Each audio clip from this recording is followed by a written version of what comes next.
bu ay İranın prezidenti Məsud Pezeşkiyanın Azərbaycana səfəri gözlənilir. Bu səfərin pərdə arxasındakı detallar nədən ibarətdir? Bax, bu suallarımızı Milli Cəbhə Partiyasının başkan müavini politoloq Məhəmməd Əsədullah ünvanlayacağıq. Xoş gördük Məhəmməd bəy, axşamınız xeyir olsun. Hoş gördük, axşamınız xeyir.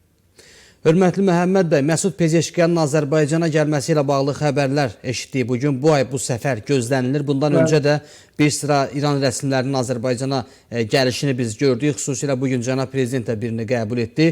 İrandan Azərbaycana edilən bu səfərlər nə ilə bağlıdır, xüsusilə indiki dönəmdə? Bilirsiniz, İran-Azərbaycan əlaqələri demək olar ki, heç də yaxşı müstəvidə deyil və bu problem xüsusilə Tehran rejimi tərəfindən yaradılır. İranda hakimiyyət sistemində iki tirəlik var Azərbaycanla bağlı. Mühafizəkarlar Azərbaycana qarşı sərxərb tərəfdarıdır, amma mütədil qrup Azərbaycanla münasibətləri normallaşdırmaq istiqamətində addımlar atır. İranın prezidenti Məsud Pezeşkiyan mütədilləri təmsil edir və o çoxdan Azərbaycana səfər etmək planına malikdir, amma onun qarşısını ali dini mühafizəkar sistem və sepah qarşısını alır və Azərbaycanla İran arasında son dövrlərdə məhz hazırki siyasi böhran xüsusilə məhz mühafizəkarlar tərəfindən idarə olunur. Pezeşkiyan istəyir ki, Azərbaycanla münasibətləri normallaşdırsın və İrana qarşı Amerika Birləşmiş Ştatlarının artan siyasi və iqtisadi təzyiqləri İran demək olar ki, beynəlxalq təcrid istiqamətində addımlar atılır və İran çalışır ki, qonşularla münasibətləri yaxşılaşdırsın, xüsusilə Azərbaycanla bağlı. Ona görə də İran prezidenti Məsud Pezeşkiyan Azərbaycana səfər edəcək, Şimal-Cənub nəqliyyat dəhlizinin inkişafı, həmçinin regionda vəziyyət, Ermənistan-Azərbaycan arasında ikili müqaviləsinin perspektivləri, Zəngəzur dəhlizi ilə bağlı məsələlər, çünki Azərbaycan İranın Zəngəzur dəhlizi ilə bağlı mövqeyini qəti şəkildə paylaşmır, qəbul etmir və iki dövlət arasında müəyyən məsələlər var, problemlər var. Xüsusilə Azərbaycan İrandan bir sıra məsələlərdə arxain olmasını da istəyəcək. Çünki bilirsiniz, Qərbin, ABŞ-ın, həmçinin İsrailin İrana qarşı ciddi təzyiqləri fonunda bəzən İranın generalları Azərbaycanı da hədəf seçirlər. Amma Azərbaycan tərəfi daima qeyd edir ki, İrana qarşı Azərbaycan heç bir koalisiyada yer almayacaq. İran ətrafında formalaşan bu təzyiq, hətta İranın bombalanması da artıq gündəmdədir. İran tərəfi regional prezidentinin Azərbaycana səfəri məhz Azərbaycanla əlaqələri inkişaf etdirmək, yəni şimal sərhədlərindən demək olar ki, həmçinin arxain olmağa çalışır. Ümumi götürülüşdə isə mən düşünmürəm ki, bu səfərdən sonra İran-Azərbaycan əlaqələri yenə yüksək müstəvidə inkişaf edəcək. Mən onu düşünmürəm. Çünki ortada hələ də ciddi suallar qalmaqdadır təbii ki. Ciddi suallar var. Bəli, bu suallar Tehran tərəfindən idarə olunur, bu problemlər. Sadəcə olaraq bu səfərdir. Həmişə İran prezidentləri Azərbaycana gəlib, Azərbaycan prezidenti də İrana səfər edib. Yəni bu səfər sadəcə olaraq münasibətləri dərin böhrana da gedib, normallaşma prosesi də olub, amma ümumi götürülüşdə isə yüksək səviyyədə olmayacaq. Çünki İran Azərbaycanın regionda güclənməsini qəbul etmir. Güney Azərbaycan məsələsinə görə İran bundan narahatdır. Azərbaycanın güclənməsi Cənubi Qafqazda geosiyasi mövqeyini Türkiyə ilə birgə koordinasiyalı fəaliyyəti Tehran rejimini çox ciddi şəkildə narahat edir. Sadəcə olaraq bunlar qonşularla münasibətləri normallaşdırmaq xəttini götürüblər. Ona görə də belə bir səfəri Azərbaycanın reallaşdırsınlar. Dediyim kimi, bu səfər sadəcə olaraq sıradan bir səfər olacaq. Yəni, bu İran-Azərbaycan əlaqələrinin daima stratejik tərəfdaşlıq xarakter alması da mümkün görünmür. Yəni, İran-Ermənistan əlaqələri sabahları Azərbaycan-İran əlaqələri müstəvisində olmayacaq. Yəni, buna mühafizəkar dairələr imkan verməyəcəklər. Ona görə də biz Azərbaycan öz strategiyasında daxil olmalıdır İran məsələsində. İranın bizə dostluq əli əgər uzadırsa, bilin ki, onun arxasında bir xəncəri var. Sabahlar istənilən vaxt Azərbaycanı vura biləcək. Baxın, İran tərəfi harada Azərbaycanlarla boşluq var, ora nüfuz etməyə, öz ideoloji işini aparmağa çalışır. Gürcüstanda yaşayan Azərbaycanlılar, Borsalda yaşayan Azərbaycanlılar arasında ideoloji iş aparır. Buradakı Azərbaycanlılar Azərbaycan Respublikasına yönəldir. Dərbətdə yaşayan Azərbaycanlıları, yerli köklü Azərbaycanlılar arasında da Səhər televiziyası var. Onlar orada iş yaparlar. Oradakı Azərbaycanlılar da Azərbaycan Respublikasına yönləndirirlər. Düşmənçilik müddətində, bir məzhəb müddətində. Yəni göründüyü kimi mən düşünmürəm ki, İran Azərbaycana qarşı münasibəti normallaşacaq. Deməli, təbii ki, Azərbaycanla İran arasında suallar kifayət qədər çoxdur. Xüsusilə də biraz öncə maraqlı bir ifadə işlətdiniz ki, İran tərəfi şimal sərhədlərindən də rahat olmaq istəyir.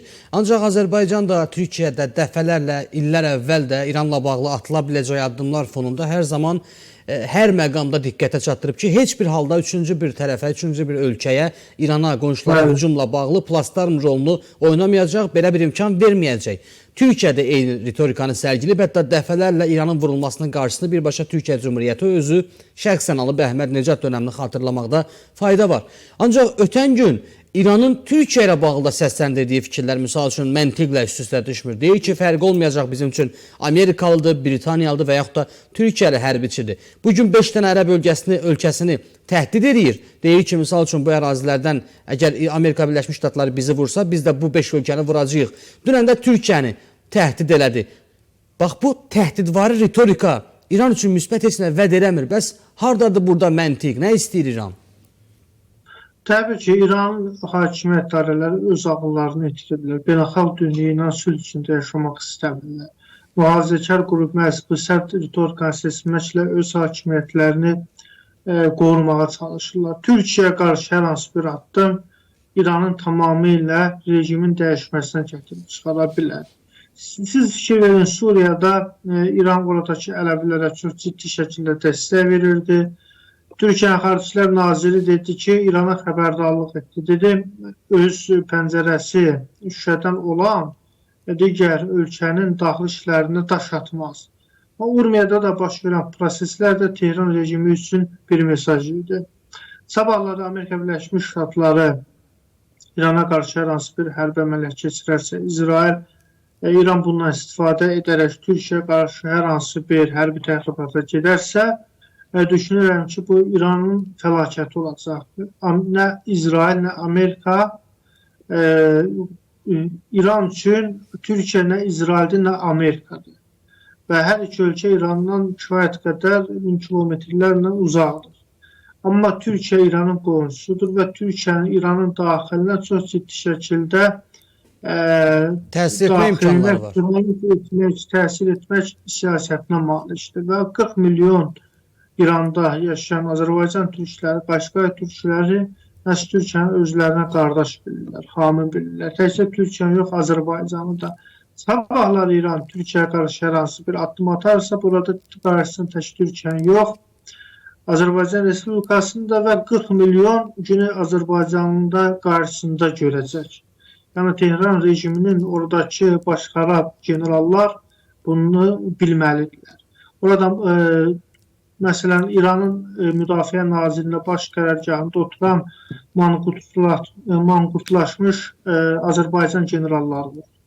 Yəni, onları mən manqurt deyirəm, sadəcə olaraq Farsın xidmətindədirlər, Sasani ideologiyasının xidmətindədirlər və onlar istənilən vaxt məhz Azərbaycana, Türkiyəyə qarşı düşmənçilik siyasəti yeridirlər. Baxın, Fars siyasəti o qədər murdar bir siyasətdir ki, oradakı Azərbaycanlıları ideoloji cəhətdən beyinlərini zəhərləyib, onları gətirib ali hərbi postlara və onların dili ilə Türkiyəni, Azərbaycanı hədələyirlər. Yəni göründüyü kimi İran rejimi bu qədər region xalqları üçün, region dövlətləri üçün təhlükəlidir. Bu günləri İranın bütün müsəlman qonşuları ilə münasibətləri düşmənçilidir. Yalnız xristiyan Ermənistanla münasibətləri normaldır. Ya da bu da onların mahiyyətini göstərir ki, İran rejimi İslam dinindən tamamilə kənar bir dindir. İslam dini ilə heç bir əlaqəsi yoxdur. Baxın, İran ətrafında hamısı müsəlman ölkələridir. Ermənistan xristiandır, hamısının da münasibətləri düşmənçilik səviyyəsində. İrana tarixi, mədəni, dini baxımdan yaxın olan Azərbaycana İran tamamilə düşmən gözündə baxır. Öz xarici təhlükəsizlik doktrinasında Azərbaycanı İranın təhlükəsizlik üçün təhdid görürlər. Yəni bu qədər bunlar türk fobiyadır, Azərbaycan fobiya siyasətinə malikdirlər. Ümumiyyətlə, İranın Xarici İşlər Nazirliyində, İran ali diplomatiyasında ümumiyyətlə Azərbaycanı bir dövlət kimi görmək istəmirlər. Azərbaycana nifrət edirlər, Türkiyəyə nifrət edirlər.